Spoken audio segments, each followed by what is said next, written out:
Hello, everyone, and thank you for joining us today. My name is Tom Shoup, and I'm Editor-in-Chief at Government Executive Media Group. It's my pleasure to welcome you to today's Tech Exec Viewcast. Events like these wouldn't be possible without the support of our underwriters, so I'd like to take just a moment to recognize the underwriters of today's Viewcast: Amazon Web Services and Intel. A bit later, Government Executive Media Group publisher Constance Sayers Witherspoon will sit down with Doug Van Dyke, GM of Civilian Government and Nonprofits at Amazon Web Services, to continue the conversation.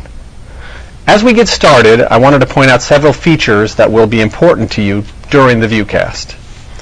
On your viewing platform, you can adjust the screen to your liking by moving the windows around on your desktop. At the bottom of the page, you'll see several icons. The purple button contains additional resources. The blue button contains a bio for our speaker today. And most importantly, the red button. It allows you to ask a question, and we encourage you to do that. In just a few minutes after we have our conversation, we'll take some of your questions, and so you can submit them at any time during the Viewcast. And also, if you'd like to submit questions via Twitter, you can do that using the hashtag TechExecViewcast. With that, I'd like to introduce our guest today, Dr. David Bray, Chief Information Officer at the Federal Communications Commission. Thanks so much, Dr. Bray, for being with us today. Thanks for having me, Tom. Dr. Bray has been working in the public and private sector since 1993 in the areas of crisis response, collaboration, cybersecurity, and civilian IT advances. He served as IT Chief for the Bioterrorism Preparedness and Response Program at the Centers for Disease Control and Prevention, where he led the technology aspects of the bioterrorism program's response to 9/11, anthrax in 2001, SARS, and other outbreaks. Dr. Bray deployed to Afghanistan in 2009 as a special advisor to NATO's International Security Assistance Force and U.S. Forces Afghanistan, with the task of helping to think differently on critical military and humanitarian efforts. He later chaired initial White House efforts from 2010 to 2011, focused on improving relations between the information integration, network interoperability, and civil liberties activities of the federal government. With all that experience behind him, in August of last year, he became CIO at the FCC, where he oversees efforts to modernize legacy systems and transform technology partnerships in areas ranging from telecommunications to public safety and security. So thank you very much for being with us. As that bio indicates, over the past 15 years or so, you've been at the center of things ranging from 9/11 to Afghanistan to the privacy and civil liberties debate. Just how have you managed to get yourself at the center of all these important things government has done? Well, you humble me with that intro, Tom, and I appreciate it.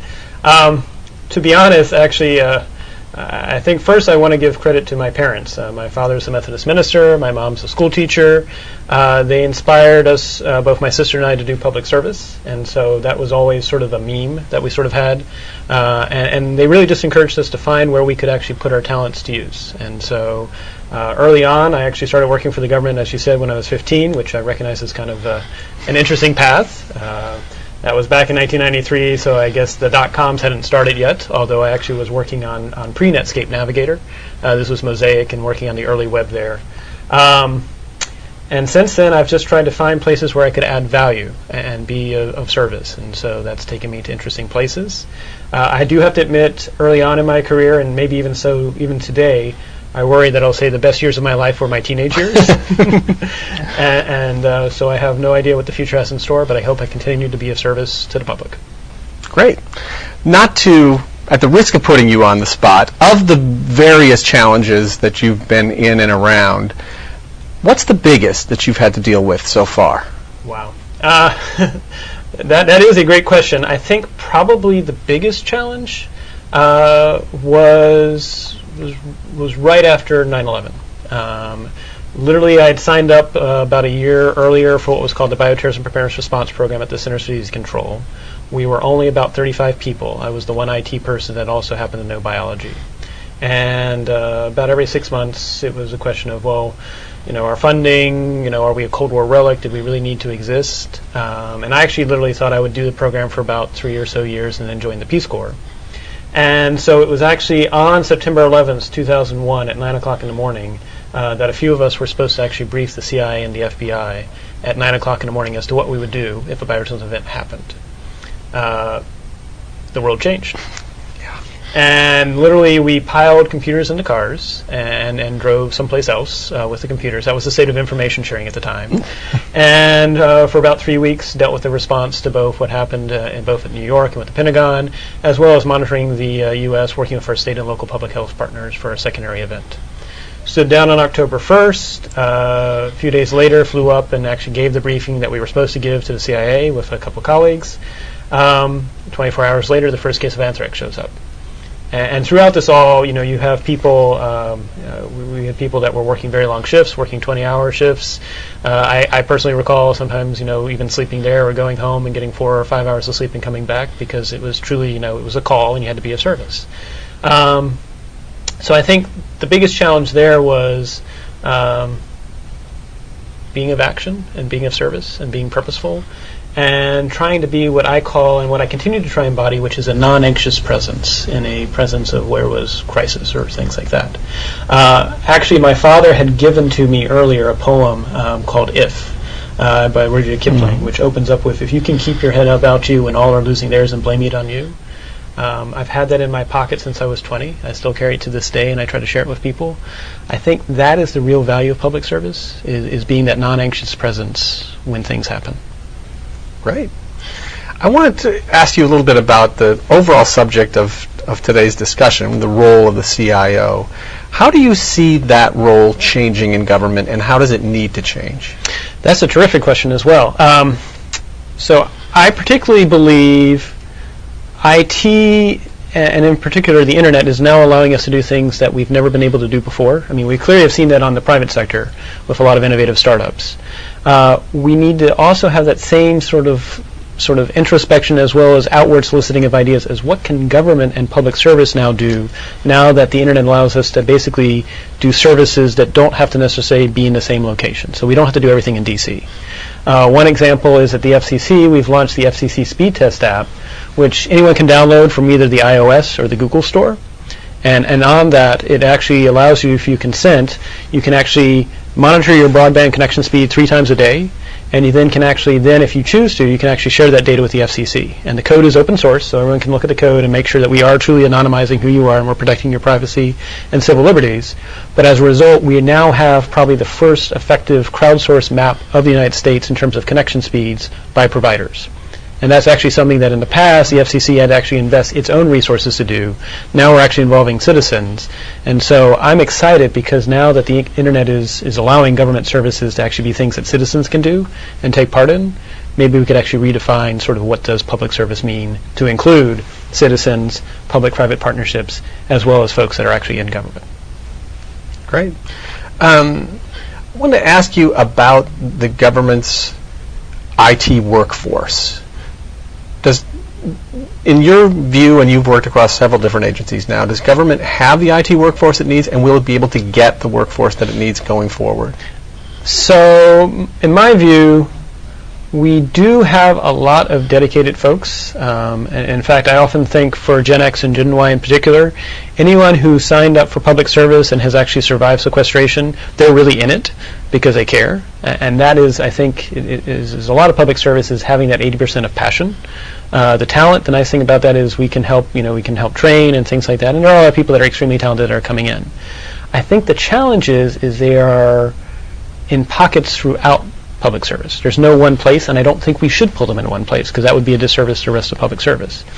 But instead of recognizing that it has to be that you're limited to having these pockets of excellence in individual parts of government, could we make it more of a network model where they can actually have peer-to-peer sharing of ideas? They can actually say, here's what I'm working over here, is anyone else working on it?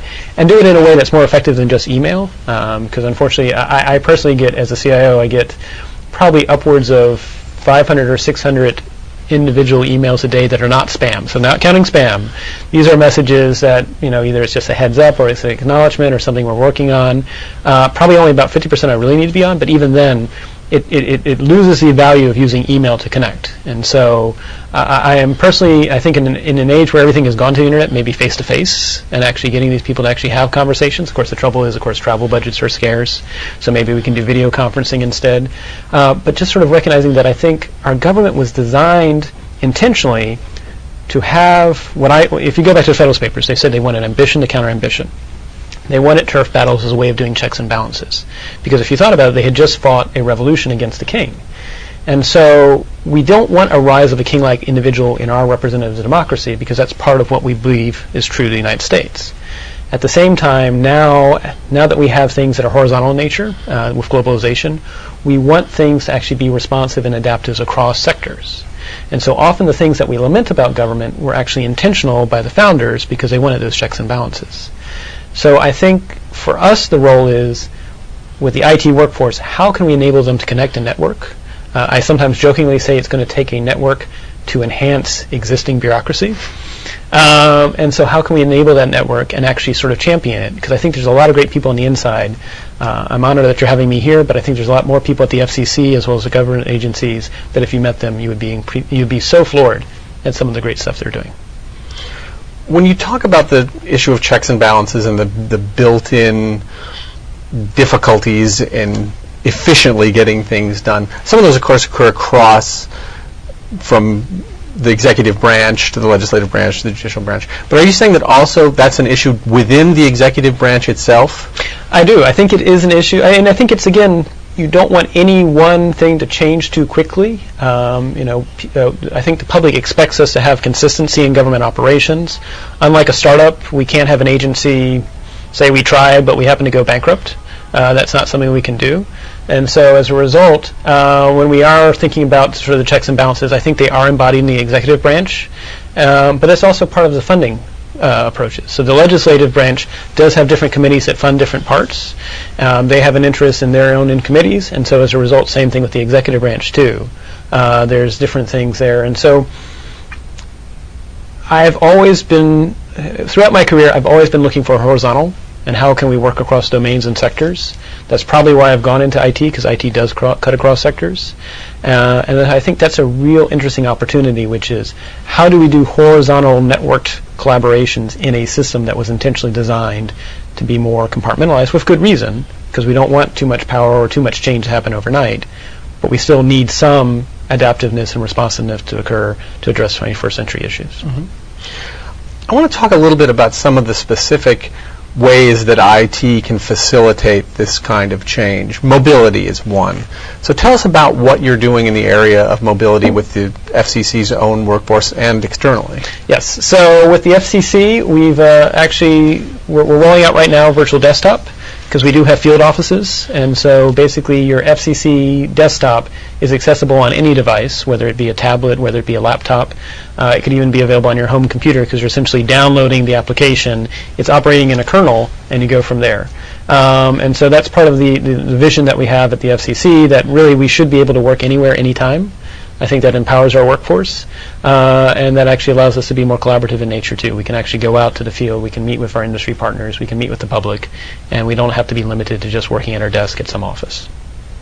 What are the security implications of this kind of approach? Yes, so security and privacy, actually, I would say, because I think FCC, our big thing is we need to protect the privacy and civil liberties of the data that we have in terms of licensing applications and things like that. It's not like we have anything else other than just really sort of thinking about the privacy issues there. So what I've asked the team to do is think at the beginning of whenever we design an application, we should be able to define what the application does in terms of what we expect it to do, and we should be able to define what it shouldn't do as a result. And so if we can define what it shouldn't do, then we can actually have those alerts that go off. It could be that the server has gone down, it could be that there's a software bug, or it could be that something malicious is actually trying to be done to the code, but we've baked in privacy and civil liberty protections at the grounds up with the code. And you can see that embodied when we talk about the FCC speed test app. I want to give props to both James Miller as well as Andrew Wolf as well as Michael Byrne at FCC. And so with that, they actually thought about how when we actually collect the information, it's even at the collection point, we don't know who you are within a certain mile radius, and so there's no way for that data to ever be compromised in terms of your privacy or civil liberties. We don't know who you are from the get-go on. And so when we're doing virtual desktop, when we are doing mobility, we need to also think about how do we bake in security with that at the code level so that we are actually being, good stewards of the public data as well as the public trust that people have put into us. How would you assess cybersecurity efforts overall in government from your perspective? Well, I think government's a huge target. I think that is something that it may not necessarily be as acute to individuals. I do think we are the testing ground for folks. And so I think this is a big issue, not just for government. I think it's a big issue for everyone around the world, which is how can we come up with ways of doing all three? Privacy, civil liberties, and security protections on information and data, such that citizens have the trust in terms of their interactions with society.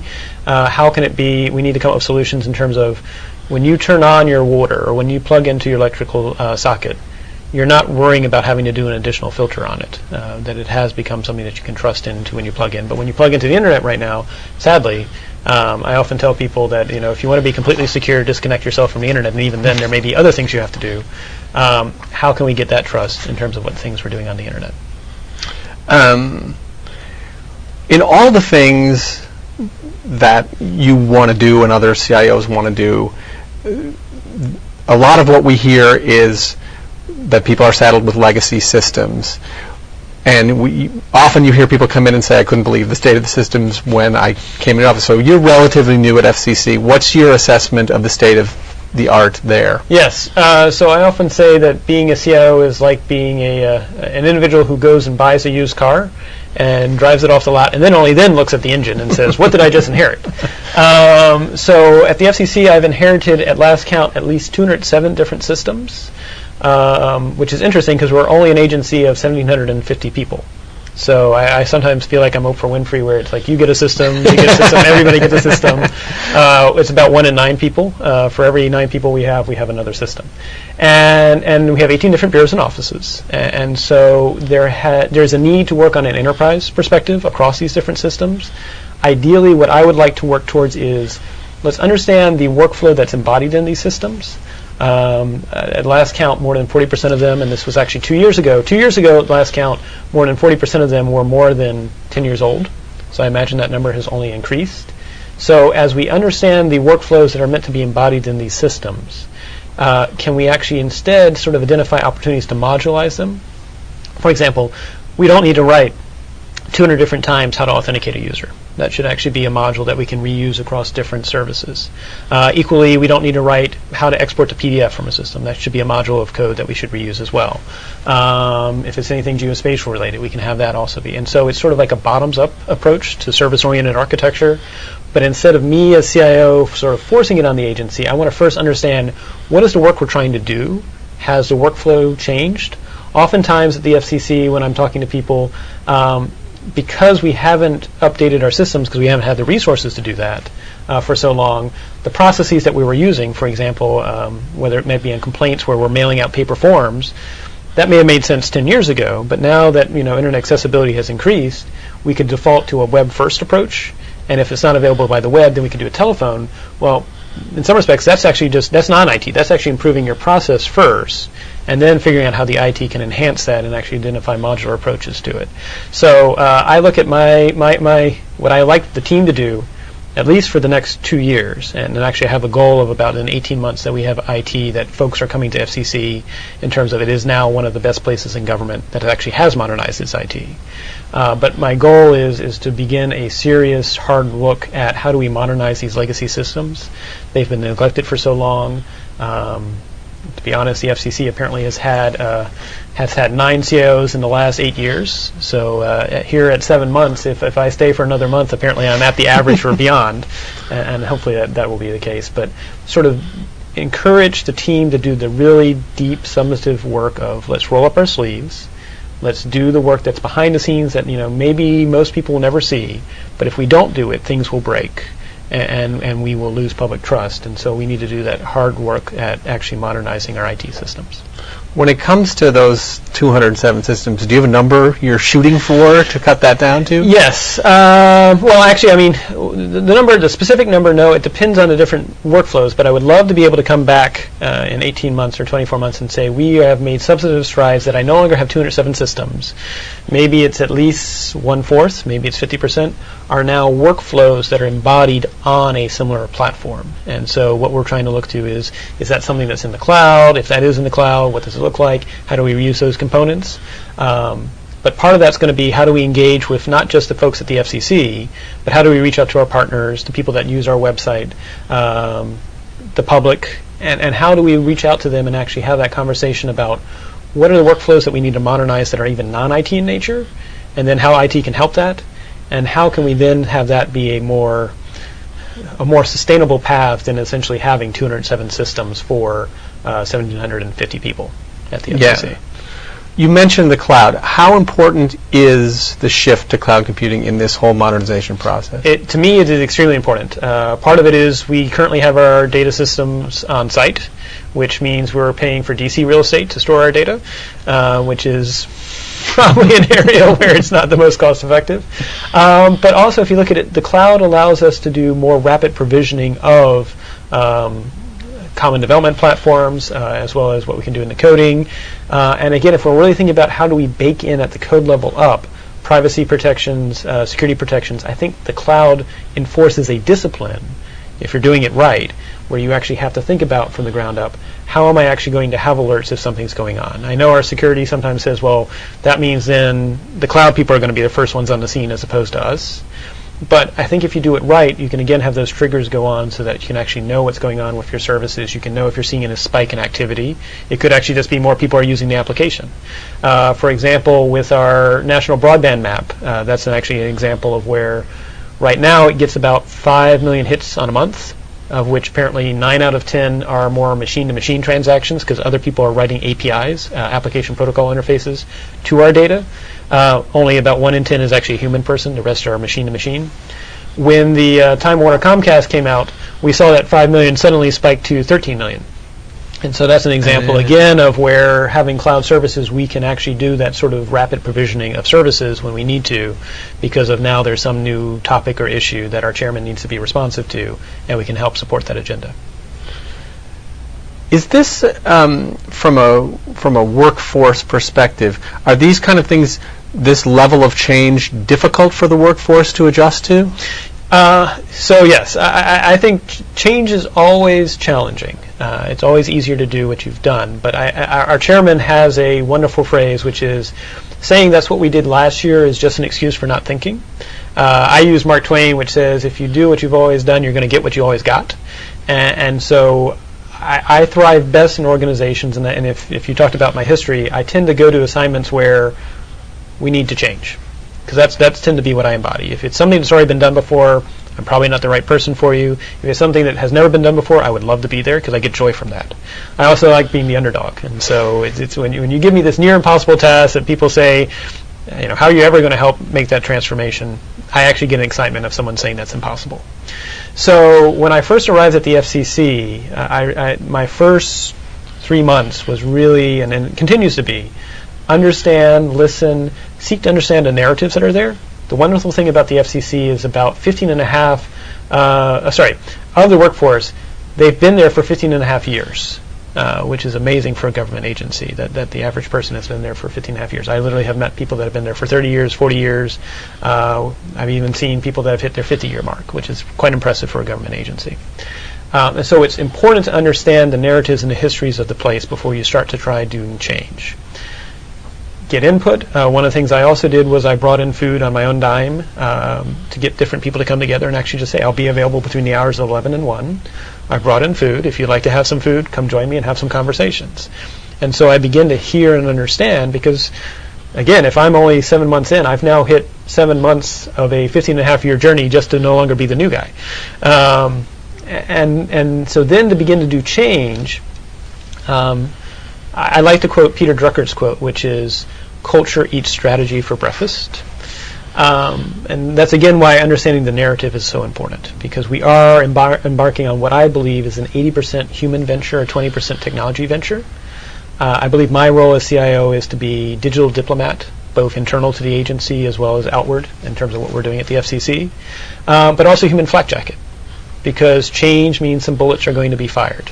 And so in serving in human flak jacket, I've tried to encourage the team that they are empowered. One of the things that we've launched is an entrepreneur. So entrepreneurs are entrepreneurs on the inside. So it's that same innovative spirit of work with people, identify opportunities as well as challenges to be solved. And if you find it and you tee it up for me, then I basically will say, sure, you're free to move forward on the plan. Here's some funds to invest in it. And as long as it's accomplishing some of the top priorities of the chairman, go forth and do. Check back on progress. But the wonderful things we have right now at the FCC is our chairman, Tom Wheeler, he comes from a venture capital background. And so when I interact with him, he's treating me as if he's a VC asking why should he invest in me. I'm modeling that same thing with my team when I'm actually talking to them for sort of empowering ideas as to, we need to actually transform how we do work at the FCC. How can we do that with an entrepreneurial spirit inside of a public service agency? And so recognizing that I'm now saying this live, but we're running a .com in government and not telling anyone about it. Are you, in that process of doing that, are you able to attract the fresh talent that you need that has sort of the cutting edge skills that they can devote to this kind of effort? So what we're looking at is this almost a three-phase approach. So we do have an existing workforce, and unfortunately we did put in a request, and Congress is actually right now approving it to get new hires. But we're also looking at, can we detail great talent from other government agencies? I'd like to make it the case that there's certain places that you think of, if you want to be seen as great in the business sector, there are certain companies you want to go to. If you want to be seen great in sort of the tech sector, you may spend some time in Silicon Valley. I'd like it to be seen that if you want to do something that relates to telecommunications and the internet, spend 1 or 2 or 3 of your best years at FCC and then go on to something else. And so we need to think about at least 3 different paths for that. One could be we can do details from government agencies, or we can do short-term appointments. The amount of paperwork involved for a short-term appointment is much faster than a longer-term appointment. And so we're beginning to get the news out. That's something that we're ramping up at the FCC. We may call it a fellowship program, but that's basically some idea that we can get the best talent there. The second thing we can do is we can also do shorter contractor sort of surges. So instead of bringing in a contractor for a very long effort, in fact, I have to admit, if anyone pitches me something that's more than a year long, I start to get, how can we make that smaller and more modularized, because the technology is going to change by the time that a year has gone. But can we bring people in for 90-day or 100-day stints where they're coming in as a contractor but with a very intense purpose of, let's show a different model of how we can get something done that some people might say takes 9 months, let's get it done in 120 days. And we may call them FCC ambassadors or something like that, but it's really beginning to show both internal to FCC as well as externally that you can do modular IT and you can do it in faster stints. So we're going to be working for procurement people on that. And then last, I do think it's part of a longer term, looking at our workforce, having a hiring plan that actually thinks about how can we recruit the best and the brightest. We actually have already started to get some people in. I'm also celebrating when I ask my team, I sit down with all of them and I say, what brings you joy? And in fact, whenever I meet with someone, I say, what brings you joy? And that usually initially they're like, usually there's a little sort of like, that's the first question. I'm like, yes, I want to know what brings you joy, because I'm doing organization and workforce planning by joy and talent. If I know what makes you motivated, if I know where your talents are, then I also don't have to be that much more of a manager. I can actually be more of, here's a great problem, you're clearly passionate about it, come to me with good ideas and I'll invest in you on it. And again, embodying that idea that the CIO really should be a cultivator of great ideas, that digital diplomat and that flak jacket. I like to provide at the FCC what I call a choice architecture, in which I'm enabling choices to be made, but I'm not making all the choices myself. In a recent blog post, you talked about using a storyboarding technique. Tell us more about that, about how you incorporate that into your work. Yes, so literally on day 2 at the FCC, I had a bureau come to me and said, we want this new technology device. And I asked why. And they said, well, it came out. I said, well, how do you envision using it? And then they talked a little bit about the different things they might do, but they weren't, we needed to actually sort of get some sort of common understanding of it. So with that, I said, how about we spend 30 days just storyboarding how you envision using it? and talk about how you might, show me sort of the different needs, the different workflows, and we did that. And they were initially a little skeptical because it had never sort of really been done at the FCC before. But 30 days in, the good news is they came back and they said it was actually fun, and it was actually something that we could then turn around and not only blog about it, but we are going to industry consortiums, and we're actually going to industry consortiums and saying, do any of you have solutions that would allow us to do this and also do it securely and protect privacy and civil liberties? And so it's my way of, because to be honest, I get about 120 different unsolicited emails a day from vendors pitching different wares, and quite frankly, I'll let people know those go immediately to a certain folder, and that's pretty much where they sit. Because if I responded to all those emails, I'd have no time to do all of my other work. Same thing, I actually get cold calls too, and I'm usually very polite and say, look, we don't usually do individual interactions with industry, but what we do is we work with industry associations. And so with that storyboard, I can now turn around and sort of use that public-private partnership model and say, this is what we're looking for. Can you then come back to us and say, what do you think as an industry consortium? What are the top 5 or 6 options that might be able to solve this? And so that's a sort of way of sort of keeping your options open and looking for how can industry help sort of effectively crowdsource what are solutions that actually sort of get to what we need. I'm also reminded that some of the procurement efforts in the past, I've heard one story that when it was the U-2 spy plane, when it was procured was only 2 pages. That sort of blows my mind nowadays because we are having this, just to do a $99 iOS developer's license, I'm apparently having to draft a purchase order to do that. So I'm looking for any options to actually try and make our interactions with procurement and acquisition both more creative as well as ideally faster. Great. I want to get to try to mix in some audience questions here. So here's one from somebody at Department of Health and Human Services. What discussion tools do you recommend for federal and non-federal use to increase communication between feds and outside organizations? So that is a really great question. So discussion tools, since arriving at the FCC, I have launched the Twitter account, FCC_CIO, and that was the first time I actually had been on Twitter. Up until then, my work had never really sort of had a right forum for it. And it was actually conversations with the FCC where I actually intentionally wanted it to be FCC_CIO as opposed to my own personal account or my own personal name. And I have found since then that Twitter is a wonderful way to actually have engagement with the public as well as with other feds. In fact, I think more feds should actually be on Twitter, quite frankly, because it forces you, one, to be concise, which is useful in the middle of my day where if it was anything longer than 5 sentences, I just don't have enough time. It's also useful in my day to be able to do it late at night and actually sort of log on, see what sort of conversations have gone on, and sort of reply back. There was actually an event that happened 2 weeks ago. It was kind of unplanned. I was following up where someone had actually tweeted to the FCC. We had sent out a link. They had tried it. It hadn't worked for them, but we had tried it both internally as well as externally, and the link still worked. And so I replied back to them saying, maybe clear your cache, try again. They cleared their cache, and it worked. And so that was good. But then they also made a reply that the day that a CIO is on GitHub is the day the world changes. and I'm on the cusp of Gen X and Gen Y, so I have a little bit of both. And Gen X, I believe, is inherently skeptical of things. And so I was like, well, as much as I want my programmers and my coders to be on GitHub, if I as CIO am on GitHub all the time, then quite frankly, I'm an overpaid programmer. Again, I should be an 80% people, 20% technology. But it went on. We went back and forth for a little bit, and they said, well, why don't we actually, and they actually created on the fly a Ask Me Anything forum on GitHub, in which they said, what questions do you have for the FCC CIO? And this was real time. And I was like, hope my public affairs is okay with this. And they had some good questions, although the first question they asked actually was not something I could answer. It was actually one of the coders, Michael Byrne, our geospatial information officer was. And so I said, great question. Michael Byrne, who was also on Twitter, I said, Michael Byrne is the right person to answer that question. But it was a good sort of spontaneous engagement with the public as well as the private sector on interesting issues that, quite frankly, you couldn't do by email. You probably couldn't do through a closed system.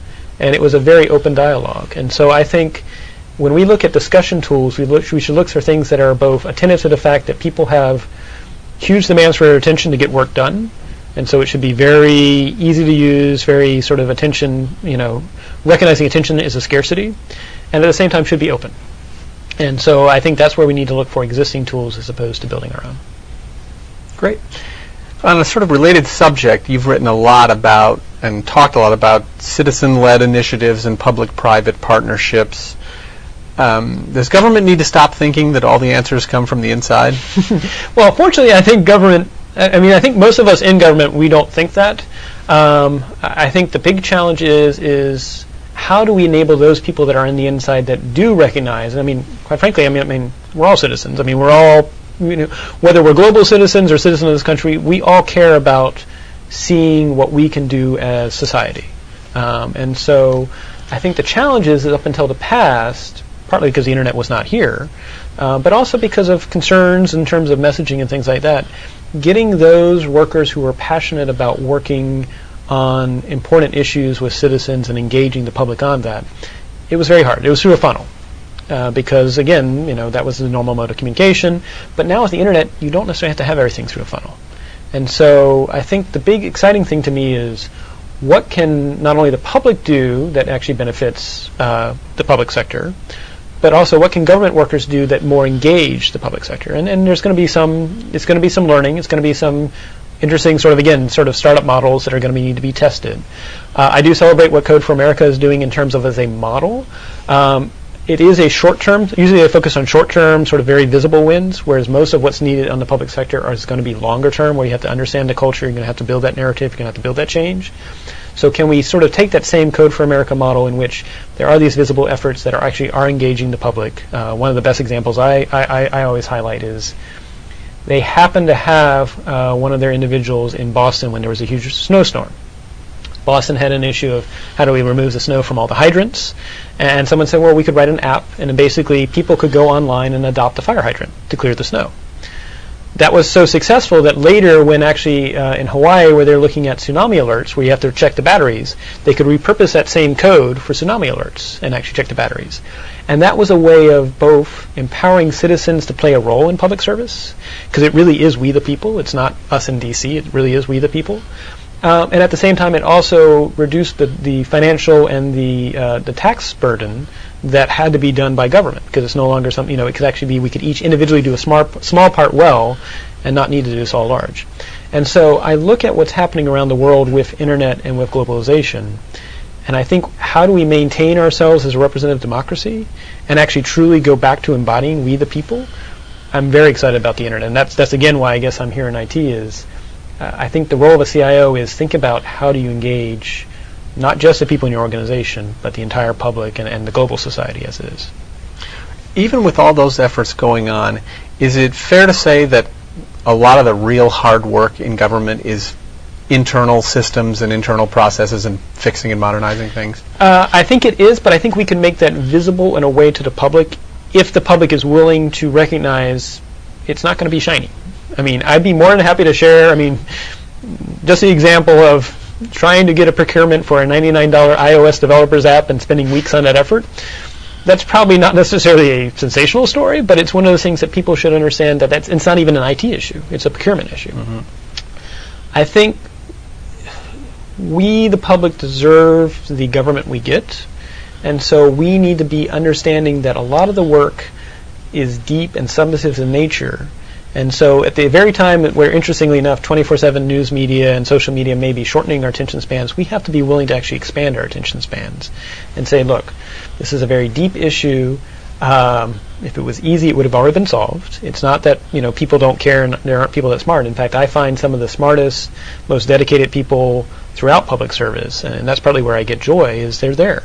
And so sort of having that willingness to understand the different interconnections and recognize, again, a lot of times it was because we intentionally wanted checks and balances. We should still have those checks and balances, but we now need to sort of evolve our structure. And the solution is not to blow everything out of the water or create from scratch. I also don't think the answer is to centralize everything. I know that oftentimes when people new to government face the challenges of the existing system, their usual response is to try and control everything. I think that does a disservice. It should be, you actually should go against that and actually try and say, how can I empower, again, that sort of entrepreneurial model on the inside, people to be bridges and reward those bridges of innovative folks working to actually solve deep, subsistence issues and be a champion of them. And I'm excited in my role because that allows me to actually identify and empower people who are innovative entrepreneurs on the inside and champion them. As you go through this process, one of the things that I'm sure you run up against is budget limitations. And that's been a problem that's been very acute in recent terms. How bad was it over the past year, and do you see things now getting better? It was bad. But again, we're here to work with whatever resources we get. I often think the model of government is, if you don't have a chair, fine, turn over a trash can, sit on the trash can and get to work. I mean, we'll get it done. And I love that sort of go-hung spirit. And so I think it's like we were cruising at maybe 35,000 feet and we were getting things done, and then we were asked to, for whatever reason, let's take it down to 15,000 feet for a while. I think now maybe we're beginning to pull the plane up a little bit so that we can go back up to 35,000 feet and actually get things done. Quite frankly, my assessment at the FCC during sequestration, I know people often ask, can cloud save money? The challenge was they weren't even spending money on these systems. They were just letting them run as is with no new investment. And so you can only save money if you're actually doing investment in them. And so I'm very hopeful with the modernization. Not only can we make these systems easier to use for the public and our partners, but we can actually modernize them so that hopefully something does not break just because they're so old. I know one issue that's been sort of near and dear to your heart is balancing information sharing and information protection. Can you talk a little bit more about, and you've said we can have both, can you talk a little bit more about that and where we are in that process? Well, I think it's one of those things that deep dialogue, again, it's the idea that it needs to be something more than a 30-second soundbite. I think we've long had the opportunity to do research into thinking about, instead of collecting information about an individual, which inherently is private and inherently has and needs to be protected, let's instead have the machine identify behaviors but abstract who the individual is. So we don't know who the individual is. We're just looking at verbs for all intents and purposes. And so that way we're not profiling on an individual. We're not profiling on what we're looking more at what the actions are. And that the actions then are actually presented to an actual human court system, and it can be a public system, where they're actually looking at, we're seeing these actions, here are the actions that the defense was arguing don't seem to be suspicious, and then the other side can argue why they are suspicious, but it's on the actions alone, not knowing who the individual is, and then a judge actually has to rule based on the verbs that we've seen, the behaviors we've seen, then we decide whether or not we follow up with that. But I think that's where we need to invest in the technology that can, through encryption as well as other approaches with algorithms, make sure that we're actually protecting both information protection and information sharing at the same time, but making it behavior-based as opposed to getting into, and that's again with the example of the FCC speed test app. From the get-go, we don't know who you are within a 5-mile radius, so there's never any opportunity to do anything that would actually sort of violate your privacy or civil liberties. Great. We talked, of course, at the beginning about your background and your being around at several flashpoints. Interesting times. Recent memory. To sort of wrap things up, you've devoted your career to public service at a time when public service isn't exactly held in high esteem. Why? Again, it's probably partly being that underdog. Underdog forces you to be creative. I think that's even true with Silicon Valley startups. I mean, the same spirit is true with a .com. I mean, a .com, you are hungry to prove yourself and prove the model and the ideas that you have. I think once you get to an established company, you may lose that hunger. And so I think for a lot of us in public service, yeah, we've taken some beatings, and yeah, I think there's been I often say that while government does not go, so if a business is out of alignment with its customer base, it goes bankrupt. Government does not initially go bankrupt, instead it loses trust. And so I think that's why we're now seeing a lot of trust right now, because the world has changed. And the question is, are we, the public, willing to have that dialogue that it's not that government is broken, it's not that government doesn't have smart people, it's that our requirements for what we want government to do, what worked in the 1980s, is no longer the case in our global, fast-moving world in which technology is actually accelerating. And so we actually need to start thinking horizontally in nature. And so have that dialogue, ideally in a rational debate, about how do we change the incentives, how do we reward horizontal collaboration, how do we reward modular, how do we actually even award modular contracts as opposed to large, gigantic ones. To me, that's exciting because when we're underdogs, and I like being the underdog, and it requires us to be creative, it also requires us to create new, building upon existing. And often I say we stand on the shoulders of giants. That's a well-repeated phrase. There are such great people on a daily basis working hard on these efforts that, to me, it's just a motivation to get out of bed.